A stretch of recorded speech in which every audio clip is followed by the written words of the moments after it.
நீங்கள் கோபம் கொண்டாலும் பாவம் செய்யாதிருங்கள், சூரியன் அஸ்தமிக்கிறதுக்கு முன்னதாக உங்கள் எரிச்சல் தண்ணியை கடுவதுன்னு வேதம் சொல்லுது. கோபம் வரவே வேணான்னு சொல்ல, கோபப்படுங்க, நியாயமான விஷயத்துக்கு கோபப்படணும், அவன் தான் கிறிஸ்தவன். ஆனால் அந்த கோபம் என்ன பண்ணோம், சுட்டி காட்டுக்கிற லெவலோடு நிற்கணுமே தவிர அதை பிச்சு உதற லெவலுக்கு போகக்கூடாது.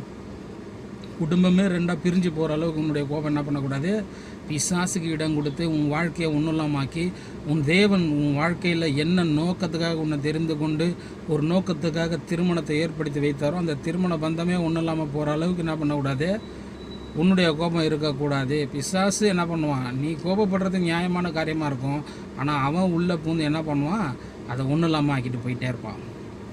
அப்போ பிசாசுக்கு இடம் கொடுக்காமல், அப்போ என்னென்னா கோபப்படுவது நியாயமானது, கோபப்படுவது நியாயமான காரியங்களுக்கு கோபப்படுவது நல்லது, அதை சுட்டி காட்டணும். ஆனால் மாலை இரவு நேரத்துக்குள்ளாக உன்னுடைய எரிச்சல்